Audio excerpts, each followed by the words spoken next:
Hello everyone, I am Sonam. Welcome back to my YouTube channel Apna Vidyalaya. आज के इस video में हम पढ़ने वाले एक मोस्ट इम्पॉर्टेंट टॉपिक। तो आप सभी को सबसे पहले वीडियो को लाइक कर देना है और चैनल पे नए हैं तो चैनल को सब्सक्राइब जरूर कर देना है। तो इस वीडियो में हम आप सभी को बताएंगे जीव विज्ञान में पास होने का ट्रिक, वो भी बिना पढ़े और बिना याद किए। अगर आप लोग भी अभी तक कुछ भी नहीं पढ़े तो आप लोग हमारे इस ट्रिक और टिप्स को फॉलो कीजिए। 100% गारंटी की टीचर खुश होकर पूरे नंबर देंगे और 100% गारंटी कि आप लोग पास ही नहीं बल्कि एक अच्छे नंबर लाएंगे। अगर आप सभी लोगों की भी तैयारी अभी तक जीव विज्ञान मीन्स की बायोलॉजी की तैयारी अभी तक 0% है, अभी तक आपने कुछ भी नहीं पढ़ा है, तो आप लोग हमारे इस ट्रिक और टिप्स को फॉलो कीजिए जो आज के इस वीडियो में हम आपको बताने वाले, जिससे कि आप लोग पास ही नहीं बल्कि एक अच्छे नंबर लाएंगे और आपको खुद पे विश्वास नहीं होगा कि हमारे इतने अच्छे नंबर कैसे आ गए। ऐसे ट्रिक और टिप्स आज के इस वीडियो में हम आपको बताने वाले हैं और वो ट्रिक और टिप्स आपकी बोर्ड एग्जाम में 100% गारंटी की काम करेगा। आप लोग मात्र उस ट्रिक को लगा दीजिए, देखते ही टीचर आपको पूरे के पूरे नंबर दे देंगे।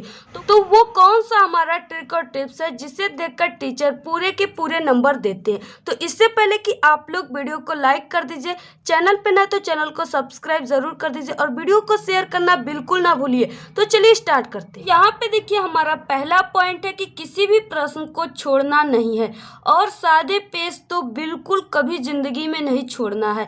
अगर किसी भी प्रश्न का उत्तर न आए तो ये ट्रिक लगा देना, टीचर खुश होकर पूरे नंबर देंगे। ठीक है, तो यहाँ पे देखिए सबसे पहले कि आपको किसी भी क्वेश्चन को छोड़ना नहीं है, सभी क्वेश्चन को आपको टच करना है, यानी उसके बारे में आपको कुछ न कुछ लिखना है। अब कैसे लिखना है इस वीडियो में हम आपको यही बताएंगे आपको। और हाँ, आपको कभी भी सादे पेज भी नहीं छोड़ना है, क्योंकि सादे पेज पे टीचर एक भी नंबर नहीं देता है और अगर आप सादे पेज छोड़ेंगे तो कोई उम्मीद ही नहीं होगा कि आप लोग पास हो जाएंगे। तो यहाँ पे देखिए आपको किसी भी क्वेश्चन का आंसर नहीं आ रहा है तो कैसे किस ट्रिक से लिखना है जिससे टीचर देखते ही काफ़ी ज़्यादा खुश हो जाए और आपको पूरे के पूरे नंबर दे। तो यहाँ पे देखिए हम आपको सब कुछ बताएंगे, यानी आपको अगर कोई चित्र आपके बोर्ड एग्जाम में आ गया, अगर वो नहीं आ रहा है तो आप लोग उसके बारे में कैसे लिखेंगे, क्या बनाएंगे, इन सभी चीज़ों के बारे में यानी सभी कन्फ्यूज़न आपका इस वीडियो में बिल्कुल सॉल्व हो जाएगा और आप लोग बायोलॉजी में पास ही नहीं बल्कि एक अच्छे नंबर लाएंगे। तो यहाँ पे देखिए जैसे ये आपका पेपर हो गया, ठीक है, इसमें देखिए आपका सबसे पहले जो होता है वो बहुविकल्पी क्वेश्चन होते हैं। तो जो बहुविकल्पी क्वेश्चन होते हैं उसमें क्या है कि जैसे आपको इसमें तुक्का मारना होता है। ठीक है, इसका तो कोई ट्रिक नहीं होगा। ये ट्रिक यही है कि जैसे आप लोग यहाँ पे, ठीक है, यहाँ पे देखिए क्वेश्चन दिया हुआ है, इसमें क्या है कि ऑप्शन दिए हुए 4, इसमें से आपको क्या करना है कि जैसे आपने इस पहले वाले क्वेश्चन का ऑप्शन फर्स्ट मार दिया, ठीक है, तो यहाँ पे ऑप्शन फर्स्ट आपने लिख दिया। फिर उसके बाद क्या कीजिए कि आप लोग दूसरा क्वेश्चन आ गया, ठीक है, दूसरे क्वेश्चन में आपको क्या करना है, इसमें जब भी आपको मारना है तो फर्स्ट ही ऑप्शन नहीं मारना है, इसमें आपको जैसे यहाँ पे चौथा आप लोग मार सकते हैं, ठीक है, और तीसरा चौथा इस तरीके से, तो आप लोग चौथा मार दीजिए। फिर उसके बाद जैसे यहाँ पे नेक्स्ट आ गया तो इसमें आप लोग तीसरा मार दीजिए। इस तरीके से यानी आपको एक ही ऑप्शन सभी में नहीं राइट मारना है, अलग अलग तुक्का मार देना है, जिससे कि आपके, ठीक है, यहाँ पे कई दिए हुए जिसमें से आपके 2-3 सही हो सकते हैं। तो इसमें तो आपको यही ट्रिक लगाना है। बाकी आ गया अब बात क्वेश्चन का कि अगर आपको कोई क्वेश्चन नहीं आ रहे हैं तो उनके प्लेस पे आपको क्या ऐसा लिखना है जिससे टीचर आपको पूरे नंबर दे। तो यहाँ पे देखिए कई क्वेश्चन दिए हुए हैं, कुछ तो अति लघु है और कुछ लघु उत्तरी क्वेश्चन है। इसमें से सपोज दैट आपको कोई भी क्वेश्चन का आंसर नहीं पता है तो आप लोग उसका आंसर कैसे लिखेंगे। तो यहाँ पे देखिए पहला क्वेश्चन हो गया, तो यहाँ पे देखिए जैसे पहला क्वेश्चन हो गया कि क्लाइनफेल्टर एवं टर्नर सिंड्रोम में गुणसूत्रों की संख्या लिखिए, ठीक है, और ये 1 नंबर का है। तो अगर आपको इसका आंसर नहीं पता है तो इसके बारे में आपको कैसे लिखना है। तो यहाँ पे देखिए आपको सबसे पहले कॉपी में क्या करना है, प्रश्नोत्तर संख्या डाल देना है, ठीक है, इसमें आपका जो भी नंबर आप लोग कर रहे हैं क्वेश्चन इसमें आपको डाल देना है, 1 का 2 का जो भी आप लोग कर रहे हैं इसमें डाल देना है। इसके बाद आपको क्या करना है, यहाँ पे उत्तर डालना है। उत्तर डालने के बाद आपको देखिए अगर कोई क्वेश्चन का आंसर नहीं आता है तो उसको कैसे लिखना है आपको। तो यहाँ पे देखिए आपको क्या करना है कि यहाँ पे उत्तर डालने के बाद लिखना है क्लाइनफेल्टर एवं टर्नर सिंड्रोम में गुणसूत्रों की संख्या निम्नलिखित रूप से पाई जाती है। ठीक है, इस तरीके से पहले आप लोग सिर्फ इसको लिखिए। ठीक है, इतना लिखने के बाद टीचर जब भी पढ़ेगा तो आपके सिर्फ इसी 2 लाइन को पढ़ेगा और वो काफ़ी इम्प्रेस हो जाएगा सिर्फ आपके इस 2 लाइन से ही, क्योंकि बहुत ही इंपॉर्टेंट लाइन है, ठीक है। फिर उसके बाद देखिए आपको क्या करना है, उसमें पूछा था क्वेश्चन में कि क्लाइनफेल्टर सिंड्रोम, ठीक है, और यहाँ पे टनरल सिंड्रोम पूछा था। तो यहाँ पे आपको क्या करना है, इसी में से देखकर बिल्कुल सही क्या करना है, हेडिंग डाल देना है, ठीक है। जैसे यहाँ पे दिया है ना क्लाइनफेल्टर और टनरल सिंड्रोम, तो इस तरीके से आपको क्या करना है, ब्लैक स्केच से इस तरीके से हेडिंग डाल देना है। तो यहाँ पे देखिए आपको क्लाइनफेल्टर सिंड्रोम हेडिंग डालने के बाद इसमें लिखना है क्लाइनफेल्टर सिंड्रोम वह सिंड्रोम होता है जिसमें, ठीक है, इतना लिखने के बाद यहाँ पे हमने डैश डैश किया है। फिर उसके बाद आपको नीचे लिख देना है उसे क्लाइनफेल्टर सिंड्रोम कहते हैं, और यहाँ पे ब्लैक पेन का यूज़ करके लिखना है, ठीक है। और बाकी यहाँ पे हमने जो डैश डैश किया है, इसके लिए देखिए आपको क्या करना होगा, ठीक है। इसके लिए देखिए आपको यहाँ पे जो भी आपके विचार आते हो, यानी आप लोग क्लाइनफेल्टर सिंड्रोम सुने होंगे, तो सिंड्रोम में क्या होता है, इसमें गुणसूत्र बोला है, ठीक है। इसमें क्या बोला है, यहाँ पे क्वेश्चन में क्या है कि क्लाइनफेल्टर सिंड्रोम और यहाँ पे टनरल सिंड्रोम में गुणसूत्रों की संख्या। तो यहाँ पे आपको क्या करना है, इतना आप लोग क्लाइनफेल्टर सिंड्रोम हेडिंग डाल दिए, तो उसमें आपको लिखना है इस तरीके से जैसे हमने ट्रिक बताया। फिर उसके बाद इसमें लिखना है कि जिसमें गुणसूत्रों की संख्या, ठीक है, इस तरीके से गुणसूत्रों की संख्या यहाँ पे लिखना है, जिसमें गुणसूत्रों की संख्या। अब इतना लिख दिया आप लोग, जिसमें गुणसूत्रों की संख्या। लिखने के बाद जैसे आपको इसके बारे में थोड़ा बहुत भी कुछ भी याद है, ठीक है, जैसे आप लोग देखिए ये जिस चैप्टर का है, अगर उस चैप्टर से आपको कोई भी क्वेश्चन याद है, किसी भी क्वेश्चन के बारे में याद है, या पूरे, ठीक है, पूरे जीव विज्ञान से आपको जो भी क्वेश्चन के बारे में याद है, यहाँ पे आप लोग लिख सकते हैं इस खाली स्थान में जो हमने यहाँ पे डैश डैश किया। अदरवाइज देखिए एग्जाम वाले दिन सिर्फ ज़्यादा से ज़्यादा आपको बहुविकल्पी क्वेश्चन पढ़ने हैं, ठीक है, और चित्र देखने हैं, जिससे क्या होगा कि आपको कीवर्ड मिलेंगे और आप आंसर लिख लेंगे। देखिए आपको क्या करना, आपका एग्जाम, ठीक है, 1 घंटा 2 घंटे या 1 दिन में हो, लेकिन आपको क्या करना है कि सबसे ज़्यादा, क्योंकि आप लोगों ने इतने दिन कुछ नहीं पढ़ा, तो सिर्फ आप लोग देखिए 1-2 दिन में कुछ भी तैयार नहीं कर सकते, इसलिए आप लोग सिर्फ बहुविकल्पी क्वेश्चन को सभी चैप्टर का तैयार कर लीजिए। इससे क्या होगा कि आपको बहुविकल्पी क्वेश्चन अगर तैयार है, याद है, तो आप लोग पूरे क्वेश्चन, उसमें आपको कीवर्ड मिलते हैं, बहुविकल्पी क्वेश्चन में कीवर्ड मिलते हैं, आप लोग पूरे बड़े से बड़े क्वेश्चन को आसानी से कर लेंगे। सिर्फ आपको बहुविकल्पी क्वेश्चन याद होना चाहिए। जैसे आपके बोर्ड एग्जाम में आ गया डीएनए किसे कहते हैं, ठीक है, और कई क्वेश्चन आ गए, जैसे यहाँ पे आपके दिया हुआ है पेपर में, ठीक है, इस तरीके से पेपर में आपके दिया हुआ है। जैसे यहाँ पे देखिए वाटसन तथा क्रिक द्वारा प्रस्तुत डीएनए के द्विकुंडलित मॉडल का स्वच्छ नामांकित चित्र बनाना है, ठीक है। और भी इसमें आपके क्वेश्चन यहाँ पे देखिए दिया हुआ है डीएनए से रिलेटेड कि डीएनए कुंडलिन की कौन सी विशेषता ने वाटसन व क्रिक को डीएनए, ठीक है, प्रकृति के सेमी कंजर्वेटिव रूप से कल्पित करने में सहयोग किया, इसकी व्याख्या कीजिए। अब देखिए आपके बोर्ड एग्जाम में 2 क्वेश्चन आ गए जो कि डीएनए से ही रिलेटेड है।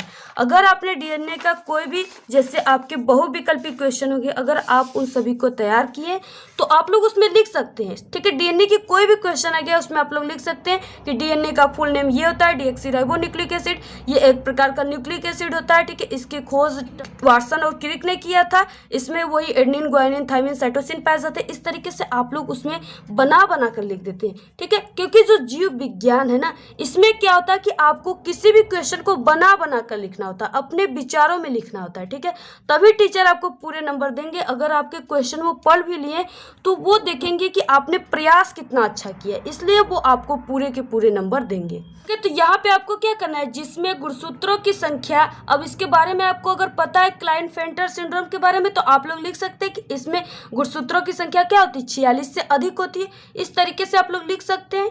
अब देखिए नेक्स्ट इसमें क्या है कि टनरल सिंड्रोम के भी बारे में पूछा है, तो यहाँ पे आपको टनरल सिंड्रोम हेडिंग डाल देना है। फिर उसके बाद इसमें भी लिखना है टनरल सिंड्रोम वो सिंड्रोम है, ठीक है, या टनरल सिंड्रोम उसे कहते हैं जो, इस तरीके से, जिससे, ठीक है, जिसमें क्या होता है कि आप इसमें आप लोग अगर विचार याद है तो आप लोग इसके बारे में कुछ आइडिया यहाँ पे लिख सकते हैं। अपने ही विचारों में लिखिए, टूटी फूटी शब्दों में लिखिए, लेकिन जरूर लिखिए, छोड़िए बिल्कुल ना, ठीक है। उतना लिखने के बाद लिखना है यहाँ पे उसे टनरल सिंड्रोम कहते हैं। जैसे यहाँ पे आप लोग लिख सकते हैं कि टनरल सिंड्रोम वह सिंड्रोम है जिसमें गुणसूत्रों की संख्या, ठीक है, जैसे यहाँ पे 45 पाए जाते हैं, यानी 46 से कम पाए जाते हैं। या आप लोगों को जो भी याद है, यहाँ पे जो भी टॉपिक याद है इसमें आप लोग लिख सकते हैं। इतना लिखने के बाद यार कभी भी आपके पूरे उत्तर को कभी भी नहीं पढ़ता, सिर्फ आपका यही देखेगा पहला लाइन कि टनल सिंड्रोम वो सिंड्रोम है। इतना लिखने का मतलब क्या है कि आपने पूरा सिंड्रोम, जो टनल सिंड्रोम है उसके बारे में पूरी अच्छी तरीके से लिखा होगा, तभी ये ट्रेलर आपने आगे मारा है। ठीक है, तो इसलिए यही सिर्फ इतना ही टीचर देखेगा और आपको पूरे के पूरे नंबर देगा, ये मेरी 100% गारंटी है। ये वीडियो हमने आपके हज़ारों कमेंट के बाद बनाया है, इसलिए आप लोग इस वीडियो को काफ़ी ज़्यादा शेयर कीजिएगा और अपनी कमेंट भी कीजिएगा और लाइक तो ज़रूर होनी चाहिए। फिर उसके बाद देखिए नेक्स्ट, जैसे आपके बोर्ड एग्जाम में कोई चित्र, फिगर या किसी लॉन्ग क्वेश्चन आ गए, देखिए यहाँ पे नेक्स्ट पॉइंट हो गया कि अगर कोई चित्र ना आए तो ये ट्रिक लगा देना, पूरे नंबर मिलेंगे। यानी अगर आपको बोर्ड एग्जाम में कोई भी फिगर हो, चाहे वो कोई फिगर हो, अगर आपको नहीं आता है तो आप लोग उसके बारे में, उसके प्लेस पे कैसे क्या लिखेंगे कि आपको टीचर पूरे नंबर देंगे। तो यहाँ पे देखिए जैसे आपके बोर्ड एग्जाम में आ गया, वाटसन तथा क्रिक द्वारा प्रस्तुत डीएनए के द्विकुंडली मॉडल का स्वच्छ नामांकित चित्र बनाना है। ठीक है, तो यहाँ पे आप लोग क्या किए कि आप लोग इसके बारे में कुछ पढ़े नहीं है और इसको इसी तरह सादे पेज छोड़ दी। तो आपको ऐसा तो बिल्कुल भी नहीं करना है, कभी भी नहीं करना है। ठीक है, आपको क्या करना है, यहाँ पे जो भी आपको, यानी कि यहाँ पे डीएनए बोल दिया तो इसके बारे में आपको किसी भी प्रकार का चित्र आता है यहाँ पे आप लोग जरूर बनाइए। जैसे यहाँ पे आप लोग डीएनए के बारे में पढ़े होंगे, ठीक है, नहीं भी पढ़े हैं तो डीएनए की चित्र कुछ इस टाइप की होती है, बस इसी तरह आप लोग खींच दीजिए। ठीक है, ऐसे भी अगर आप लोग खींच देंगे, ठीक है, जैसे हमने यहाँ पे खींचा, इस तरीके से भी कर देंगे तो अगर कोई भी चित्र 2 नंबर का है तो 1 नंबर आपको जरूर मिलेंगे। ठीक है, तो यहाँ पे देखिए ये हो गया डीएनए का संरचना।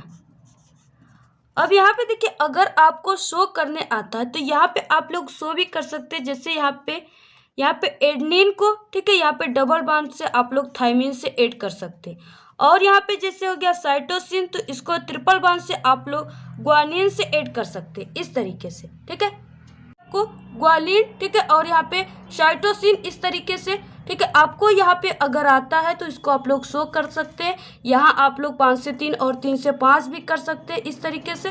ठीक है, तो इस तरीके से अगर आपको आता है तो आप लोग कीजिए। अदरवाइज अगर नहीं आ रहा है आप लोग, आपके बोर्ड एग्जाम में कोई भी फिगर आ गया, उसको आप लोग सबसे पहले पढ़िए वो क्या कहा है क्वेश्चन में, फिर उसके बारे में आपको जो भी आता है आप लोग इस तरीके से बना दीजिए। ठीक है, जैसे यहाँ पे हमने बनाया हुआ है।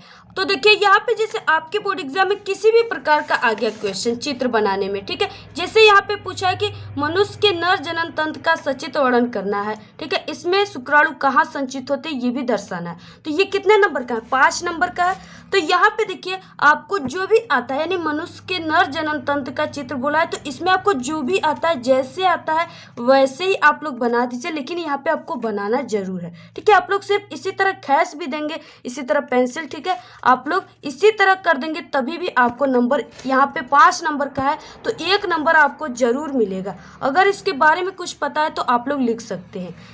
फिर उसके बाद देखिए जैसे यहाँ पे दिया हुआ है पुष्पी पादकों में लघु बीजाणु जनन का सचित्र चित्र बनाए। ठीक है, यानी आपको वर्णन करना है। तो यहाँ पे देखिए आपको पुष्प के बारे में, यानी आप लोग वहाँ पे एक पुष्प ही बना दीजिए, लेकिन ज़रूर बनाइए। पुष्प के बारे में आपको कुछ भी पता है तो ज़रूर आप लोग बनाइए, और उसके बारे में, पुष्प के बारे में आपको जो भी यहाँ पे सचित्र बोला है तो आप लोग पुष्प, तो यहाँ पे आपको पुष्प के बारे में कुछ भी पता है तो आप लोग इसमें लिख दीजिए। जैसे पुष्प में किस तरीके से, ठीक है, निषेचन की प्रक्रिया होती है और किस तरीके से परागण की क्रिया होती है, आप लोग इन सभी को जैसे लिख दीजिए। ओके, जैसे कीटों के माध्यम से होते हैं, जल के माध्यम से होते हैं, तो ये सब तो बिल्कुल आम बात है, आप लोग इसको लिख सकते हैं। और जीव विज्ञान एक ऐसा विषय है जिसमें सिर्फ आपको बना कर लिख, तो इस तरीके से आप लोग सभी क्वेश्चन का आंसर लिख सकते हैं आसानी से। तो यहाँ पे देखिए जैसे आपको इसमें से कोई भी क्वेश्चन नहीं आता है, ठीक है, जैसे यहाँ पे प्रतिरक्षा क्या है इसके बारे में आपको बिल्कुल भी नहीं पता है और ये 2 नंबर का है। तो यहाँ पे देखिए सबसे पहले आपको क्या करना है, यहाँ पे प्रश्नोत्तर संख्या डालकर यहाँ पे, तो यहाँ पे आपको हेडिंग डालना है प्रतिरक्षा। ठीक है, फिर उसके बाद यहाँ पे आपको लिखना है प्रतिरक्षा उसे कहते हैं ठीक है, इस तरीके से। और इसके बाद अगर आपको याद है, यानी यहाँ पे रक्षा जुड़ा है तो ये क्या है, जरूर किसी न किसी का रक्षा करता होगा। तो यहाँ पे आपको लिख देना है जो हमारी शरीर का रक्षा करता है, ठीक है। और ये क्या करता है, रक्षा का मतलब क्या, कि वो बैक्टीरियो से रक्षा करता है, ठीक है, बाहरी सूक्ष्म जीवों से रक्षा करता है। इस तरीके से आप लोग लिख सकते हैं इसके बारे में बना बना कर। फिर उसके बाद आपको नीचे लिखना है, उसे हम प्रतिरक्षा कहते हैं। इस तरीके से अगर आप लोग लिख दिए तो 100% गारंटी कि टीचर कभी भी आपके क्वेश्चन को काट नहीं सकता, बल्कि काफ़ी ज़्यादा वो खुश होगा और आपको पूरे के पूरे नंबर देगा। तो आप लोग इसी ट्रिक और टिप्स को लगाइए अगर आप लोग कुछ नहीं पढ़े हैं तो। और तो आप लोग इस वीडियो को ज़्यादा से ज़्यादा शेयर कीजिए और कमेंट करना बिल्कुल ना भूलिए। और हाँ, एक हमारा करेक्ट शिक्षा यूट्यूब चैनल है जिसपे क्लास 12 के बोर्ड एग्जाम की तैयारी कराई जा रही है। उस चैनल को भी आप लोग सब्सक्राइब कर लें और एक छोटी सी प्यारी सी अपनी कमेंट कर देंगे। तो आज के इस वीडियो में इतना ही। आपको वीडियो कैसा लगा? अगर वीडियो पसंद आए तो एक बड़ा सा लाइक कर दें, चैनल को सब्सक्राइब करके बेल आइकन को जरूर प्रेस कर दें। Thank you, all the very best, bye bye.